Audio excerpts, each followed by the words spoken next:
Hello friends, मेरा नाम विकास अग्रवाल है। मैं कंसल्टेंट ऑप्टोमेट्रिस्ट हूँ। आज मैं सितंबर माह में ये वीडियो बना रहा हूँ। मौसम कुछ टाइम बाद ठंडा हो जाएगा, तो ज़्यादातर लोग क्या करते हैं कि सर्दी का इंतज़ार करते हैं और सर्दियों में ऑपरेशन कराते हैं। ठीक है। और भी कई चीज़ें ऐसी हैं जो आज मैं कुछ भ्रांतियाँ, कुछ मिथ्स लेकर आया हूँ इस वीडियो के माध्यम से। और क्या सच्चाई है, उन भ्रांतियों की क्या सच्चाई है, ये भी मैं बताऊंगा इस वीडियो के माध्यम से। अक्सर जब मोतियाबिंद डायग्नोज होता है पेशेंट्स को, तो उनके अंदर कुछ इधर उधर से कही सुनी बातें जो अक्सर वो लोग फॉलो करते हैं, तो उनके बारे में आज डिटेल में चर्चा करूंगा। वीडियो थोड़ा लंबा हो सकता है। चैनल पर नए हैं तो सब्सक्राइब जरूर कर लीजिएगा। चलिए फ्रेंड्स, शुरू करते हैं। पहली भ्रांति जो है, पहला मिथ जो है पर्सन का, पेशेंट का, उसको ले लेते हैं। तो पहला मिथ है, मोतियाबिंद केवल वृद्ध व्यक्तियों में दिखाई देता है। क्या सर? सर, क्या मोतियाबिंद केवल वृद्ध व्यक्तियों में ही दिखाई देता है? तो सच्चाई ये है, ट्रुथ ये है कि मोतियाबिंद एक एज रिलेटेड प्रोसेस तो है जो ज्यादातर लोगों में देखा जाता है, लेकिन इसके साथ साथ ये भी सच है कि ये किसी को 20 साल की उम्र में भी हो सकता है, किसी को 40 साल की उम्र में भी हो सकता है। किसी चोट के कारण भी मोतियाबिंद किसी भी उम्र में हो सकता है, जैसे कि किसी का कोई एक्सीडेंट हो गया या एक्सीडेंट के द्वारा वो सर के बल गिर गया, या आंख में कोई चोट लग गई, बोतल फेंक के मार दी, या कोई बॉल लग गई अचानक से, तो बहुत ज़्यादा ब्लंट इंजरी कोई हो गई, तो भी आपको मोतियाबिंद उम्र से पहले या बुढ़ापे में जो होना चाहिए 50, 55, 60, 70 साल की उम्र में, वो हो सकता है आपको 30, 35 साल की एज में हो जाए। तो ये सच है कि मोतियाबिंद जो है वो बढ़ती उम्र में होता है ज़्यादातर लोगों को, लेकिन कम उम्र में भी हो सकता है। दूसरा मिथ है ये, क्या सर मोतियाबिंद की सर्जरी केवल सर्दियों में की जानी चाहिए? तो आज मैं इस बारे में भी आपको फाइनली बता दूं कि अक्सर लोग क्या है कि हमारे यहाँ भी आते हैं और अक्सर डॉक्टरों क्या कहते हैं, सर्दी आएगी सर, सर्दी में ऑपरेशन करा लेंगे। तो होता क्या है कि सर्दी का इंतजार करते करते कई लोगों की तो आंखों के मोतियाबिंद इतने ज्यादा पक जाते हैं कि आंखों की जो नस है पीछे की, वो भी डैमेज होने लगती है। हैंड मूवमेंट तक रोशनी रह जाती है, तब भी वो लोग सर्दियों का इंतजार करते हैं। तो आज बता दूं कि पहले के टाइम में चीरा बड़ा लगाया जाता था, इंजेक्शन लगते थे, और बड़ा चीरा लगता था तो उसमें टाके भी लगाने पड़ते थे, जो पहले टाइम में होता था। आज के टाइम की सब चीजें बदल गई। आज चीरा भी बहुत कुछ का लगता है, मतलब मान लीजिए 1.8 mm, 2 mm, 2.25, 2.2 का इंसिजन दिया गया या 2 mm का इंसिजन दिया गया, तो उसमें आजकल टाँके नहीं लगाने पड़ते हैं, सेल्फ सीलिंग हो रही है। इंजेक्शन भी बहुत हद तक कम हो गए हैं। जो वेल स्किल्ड डॉक्टर हैं वो आजकल इंजेक्शन भी नहीं लगाते, डायरेक्ट आपका केराटोम यूज किया कॉर्निया के पेरिफेरल एरिया में, लिम्बल एरिया में, और डायरेक्ट बस इंसिजन देके और अपना लेंस मतलब मोतिया को फेकोइमल्सिफिकेशन के द्वारा सक किया, हाइड्रो डिसेक्शन किया, उसके बाद प्रेस करके पूरा चैम्बर और लेंस इम्प्लांट कर दिया। मुश्किल से ये सर्जरी 5-10 मिनट, 10 मिनट की रह गई है, 7-8-10 मिनट। वेल स्किल्ड डॉक्टर है तो 7-8 मिनट में सर्जरी हो जाती है। पहले के टाइम में क्या होता था कि जब लेंस को पूरा ही निकाल लिया जाता था, और ये जो फेकोइमल्सिफिकेशन मशीन नहीं थी, तो वो सब मैनुअली किया जाता था, उसमें टाइम भी ज़्यादा लगता था, चीरा भी बड़ा लगता था। उस समय लेंस की जो मटेरियल था वो भी ऐसा इजाद नहीं हुआ था जो आजकल फोल्डेबल लेंस पड़ते हैं, फोल्ड होके लेंस अंदर जाके फोल्ड खुल जाता है, या मतलब अपनी शेप मेंटेन कर लेता है। तो यही है कि सर्दी गर्मी का कोई रोल नहीं है, बस कुछ बातें हैं जो, जैसे कि पर्सन कोई दिहाड़ी मज़दूर है या कोई भट्टियों के पास काम कर रहा है या बहुत तेज़ धूप में कोई रह रहा है जिसके पसीना टपक रहा है। तो जैसे कि आँख में जब ऑपरेशन आप करा लेते हैं तो डॉक्टर ये कहता है कि आँख में पानी नहीं जाना चाहिए 10 दिन तक, 12 दिन तक। ऐसे ही आँख में जो पसीना है, उतनी गर्मी आपकी नहीं पड़नी चाहिए। जो इंसान फुल एसी में रह रहा है, एसी रूम से निकला, एसी गाड़ी में बैठा, एसी ओटी में गया, ओटी से निकला, ओपीडी में आया, फिर वो घर चला गया, कूलर की व्यवस्था है, उसको पसीना कहीं से टच नहीं करना है, तो वो किसी भी मौसम में ऑपरेशन करवा सकता है। कुल मिला के जो गरीब लोअर क्लास पर्सन है या लोअर मिडिल क्लास पर्सन है, जो पसीना बहुत बह रहा है उसके, तो आँख में भी पसीना नहीं जाना चाहिए। उन लोगों को सर्जरी अवॉइड करनी चाहिए। जब पानी जाने से रोक रहा है सर्जन आपको, तो पसीना नहीं जाना चाहिए, तो वो भी इन्फेक्शन का कारण बन सकता है। लेकिन जो पर्सन कूलर, एसी की व्यवस्था है, वो किसी भी मौसम में अब ऑपरेशन करा सकता है। पसीना जाना अवॉइड करिए, ऑपरेशन किसी सीजन में कराइए। तीसरा मिथ है मोतियाबिंद सर्जरी एक जटिल सर्जरी है और इसमें काफ़ी समय लगता है। ये अक्सर पूछा जाता है और ये एक भ्रांति है। आज के टाइम में जो सर्जरी की जा रही है वो बहुत स्मॉल इंसिजन कैटरेक्ट सर्जरी है, छोटा चीरा लगता है, टाँके नहीं लगते। सर्जरी का टाइम बमुश्किल 10 से 12 मिनट, 15 मिनट, 10 मिनट लगते हैं, जो पूरे होल बॉडी में सबसे सरल, सबसे सिंपल सर्जरी है आज के टाइम में। तो ये भ्रांति हटा दीजिए अपने मिथ जो आपके चल रहा है कि बहुत बड़ा ऑपरेशन है, ऐसा कुछ नहीं। चौथा आपका जो भ्रांति है, मोतियाबिंद सर्जरी केवल तभी की जा सकती है जब मोतियाबिंद पूरी तरह से मैच्योर हो जाए या पक जाए। तो आज के टाइम में मैं बार-बार वही रिपीट करूँगा कि सर्जरी जो है वो बहुत एडवांस्ड हो गई है। आज के टाइम में पकने का इंतज़ार नहीं किया जाता है। मोतियाबिंद आपकी रोशनी में या रात में गाड़ी चलाने में या आपकी डेली जो दिनचर्या है उसमें आपको रुकावट पैदा हो रही हो और डॉक्टर ने कहा मोतियाबिंद है, तो और कह रहा है सर्जरी करा लीजिए, तो आप उसको करा के फ्री हो जाइए। हाँ, ये बात ज़रूर है, कोई शख्स चश्मा लगा ले, विज़न कुछ इम्प्रूव हो रहा है, उसकी परेशानी उससे दूर हो रही है, तो वो सर्जरी को काफ़ी टाइम तक टाल भी सकता है। लेकिन अगर चश्मा का यूज़ करने के बाद भी उसको दिक्कतें हो रही हैं, तो उसको बेशक सर्जरी करा लेनी चाहिए। और एक 5वां मिथ है, सर्जरी के माध्यम से इम्प्लांट किए जाने वाले सभी आर्टिफिशियल लेंस समान होते हैं। ऐसा भी पूछा जाता है कि सभी में क्या एक ही तरह के सर लेंस डाले जाते हैं? तो ऐसा बिल्कुल भी नहीं है। लेंस 3 तरह के आते हैं, मोनोफोकल,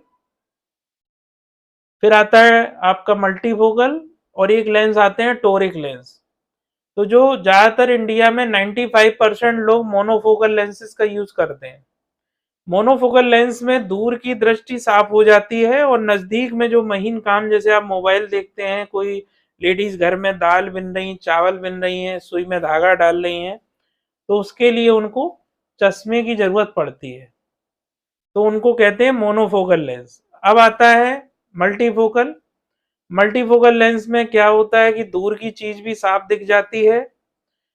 मिडिल जैसे आपकी कंप्यूटर देख रहे हैं, लैपटॉप देख रहे हैं, तो उसमें हाथ भर की दूरी होती है, वो भी दिख जाती है और नियर का भी काम आप कर लेते हैं। लेकिन उसमें एक परेशानी इंडिया में ज़्यादातर लोगों को आती है, डलवाने के बाद वो कभी-कभी बहुत दिक्कतों का सामना करते हैं। जो नाइट ड्राइविंग करते हैं लोग, उनमें हेलोज़ की परेशानी होती है, ग्लेयर भी लगती है। इस वजह से काफ़ी लोग इसको अवॉइड करते हैं। हेलोज़ का मतलब ये है कि जब कोई लाइट आप साइड से जब जलती हुई देखते हैं या गाड़ी की लाइट देखते हैं, तो उसमें छल्ला सा नज़र आता है, चमकता हुआ छल्ला, ग्लेयर भी लगती है। तो इसलिए ज़्यादातर पेशेंट्स, जब सर्जन उनको ये बात बताता है कि हाँ भाई, हो सकता है कि आएगा, आपको ये परेशानी हो सकती है, कुछ लोगों को धीरे-धीरे सेटल भी हो जाती है और किसी को बनी रहती है। तो पर्सन फिर इसमें थोड़ा-सा पीछे हटने लगता है और वो मोनोफोकल लेंस की तरफ अट्रैक्ट होने लगता है। लेकिन कुछ लोग जैसे कि घर की लेडीज़ हैं, हाउसवाइफ्स हैं, जिनको ड्राइविंग वगैरह उतनी नहीं करनी है, घर में ही रहना है, और जो ऐसे जेंट्स भी हैं जिनको नाइट ड्राइविंग नहीं करनी है ज़्यादा, या उनको हेलोज़ और ग्लेयर से इतना ज़्यादा उनको फ़र्क नहीं पड़ना है, तो वो मल्टीफ़ोकल लेंस की तरफ चले जाते हैं। और आज के टाइम तो एक ईडॉफ लेंसेज़ भी आ गए हैं, extended depth of focus lenses. उसमें क्या है कि आपका दूर का नज़र भी साफ़ हो जाता है, कुछ हद तक इंटरमीडिएट विज़न भी क्लियर हो जाता है, मिडल रेंज जो है। डेस्कटॉप है, जैसे लैपटॉप है, उसकी रेंज भी आप कवर कर ले जाते हैं।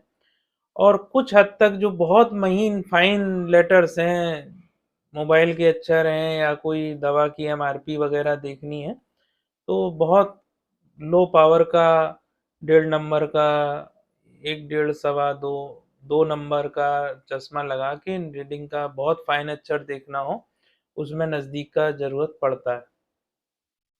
और एक लेंस होते हैं जिनको हम लोग टोरिक लेंस बोलते हैं, जैसे हमारा जो आँख का जो कॉर्निया है, पुतली जिसको हम बोलते हैं, उसमें 2 भाग होते हैं, एक हॉरिज़ॉन्टल, मतलब उसको ये 2 भागों में डिवाइड कर लीजिए आप, हॉरिज़ॉन्टल और वर्टिकल मेनली। ऑब्लिक भी होता है, जितना भी मतलब 360 डिग्री जो आपका कॉर्निया है, उसका शेप जो है, वो चेंज रहता है किसी में वर्टिकल ज़्यादा कर्व है, या किसी में हॉरिज़ॉन्टल ज़्यादा कर्व है, तो उसमें फिर सिलिंड्रिकल पावर का यूज़ किया जाता है। किसी का जैसे 2 नंबर का सिलेंडर लग रहा है, किसी को 2.5 सिलेंडर, किसी को 3 सिलेंडर। तो क्या होता है कि जैसे आपने लेंस आँख में मोनोफोकल लेंस जो डलवाया, तो उसमें अगर एस्टिग्मेटिज़्म में सिलेंडर नंबर लग रहा है, तो फिर क्या है कि आपको वो, जैसे कि कंपाउंड नंबर है -1 में -2 सिलेंडर, तो आपका मोनोफोकल लेंस में वो -1 सिलेंडर तो सॉरी -1 स्फेरिकल तो खत्म हो गया। लेकिन जो -2 सिलेंडर का जो दोनों मेरिडियन में अंतर है, वो आपको टोरिक लेंस फिर डलवाना पड़ेगा, वरना फिर आपको धुंधलापन दिखाई देगा। तो ये 3 तरह के अलग-अलग लेंस आते हैं, जो एक ही तरह के लेंस नहीं डलते हैं। इनकी कॉस्ट भी सब अलग-अलग होती है। जब इंडियन का जो लेंस आते हैं पीएमए मटेरियल के, वो लगभग 5,000 से स्टार्टिंग हो जाती है। और जो फोल्डेबल लेंसेज आते हैं भारतीय लेंस, उनकी स्टार्टिंग 15 से 25,000 के बीच हो जाती है। और उसी में इम्पोर्टेड लेंस जो आते हैं, जैसे एल्कॉन, जॉनसन एंड जॉनसन, आपका होया, बॉश एंड लॉम्ब, ये मोनोफोकल लेंसेज 25 से 35,000 के बीच में आते हैं। और इसके ऊपर जो मल्टीफोकल लेंस इंडियन जो लेंस आते हैं, वो 50,000, 45, 50, 60,000 के बीच में आते हैं। यही विदेशी लेंस की बात करें, जो मैंने नाम अभी बताए, उसमें ये लेंस 70-80 हज़ार भी, 85-90 हज़ार तक भी आते हैं। टोरिक लेंस भी ऐसे ही 80-90 हज़ार, 1 लाख तक, जैसे भी जैसा हॉस्पिटल की फैसिलिटी है, जैसा मेट्रो सिटीज़ का हॉस्पिटल है तो और ज़्यादा खर्च आएगा, थोड़ा-सा छोटे शहर हैं उनमें कम खर्च आएगा। तो ये, और छठवीं भ्रांति ये है, सबसे बड़ी भ्रांति, कि आई ड्रॉप से मोतियाबिंद ठीक हो सकता है क्या सर? ये बहुत बड़ा क्वेश्चन है।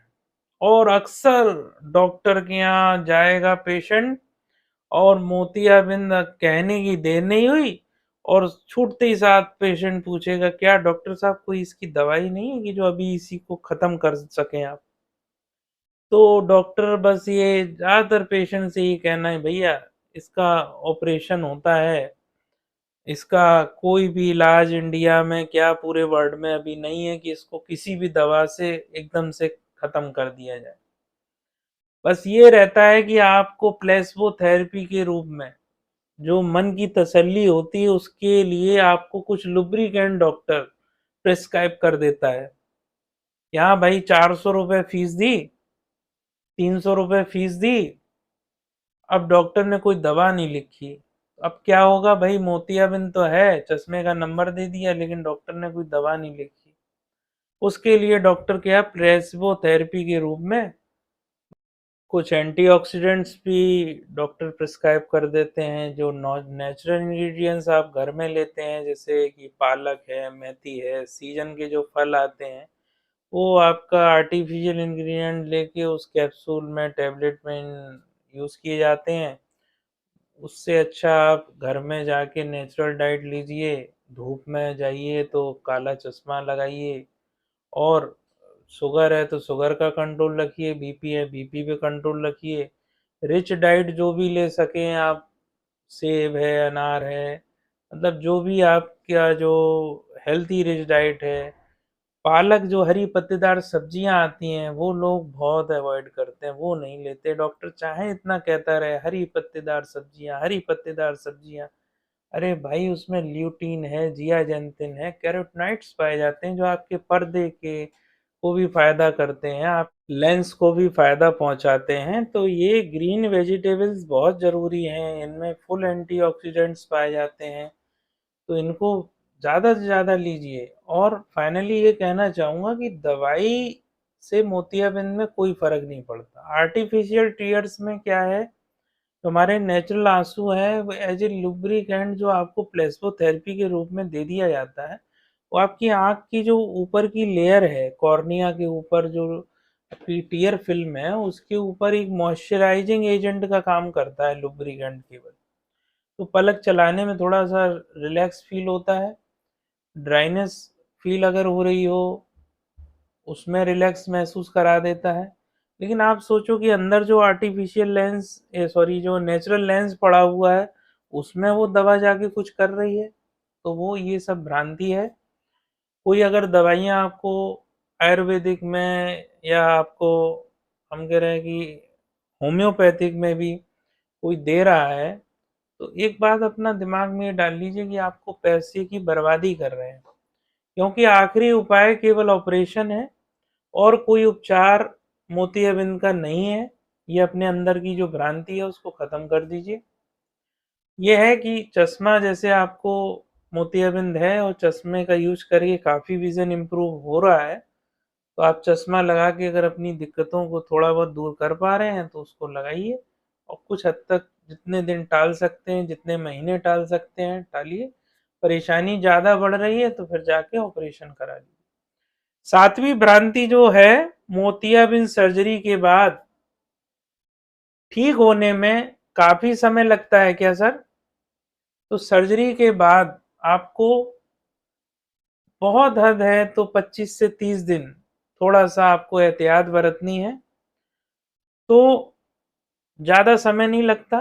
आज के टाइम में तो जो माइक्रो इंसिजन कैटरेक्ट सर्जरी होती है, उसमें तो आपको 15-20 दिन ही ध्यान देना पड़ता है, बहुत ध्यान देने की भी ज़रूरत नहीं है। और आजकल तो फेमटो सेकंड लेजर जो आ रहा है, उसमें तो इतनी एडवांस रोबोटिक सर्जरी हो गई है कि उसमें जो अंदर कैप्सुलोहेक्सिस की जाती है, या जो लेंस की जो कारीगरी है, तो उसमें ब्लेडलेस सर्जरी हो गई।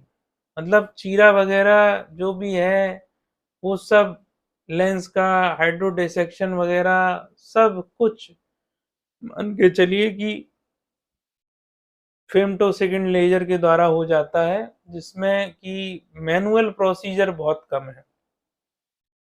तो जो भ्रांतियां हैं आपके मन में, वो आप अपने अंदर से बिल्कुल पूरी तरह से हटा दें। और जब भी मोतियाबिंद आपको डायग्नोस हो, डॉक्टर जो जो आपसे कह रहा है वो करते जाइए, डॉक्टर की बात मानिए।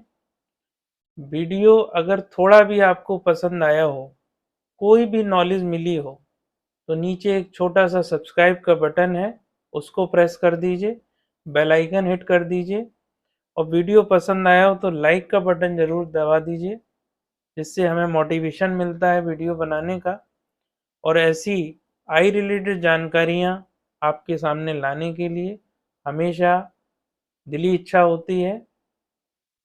Thank you very much friends.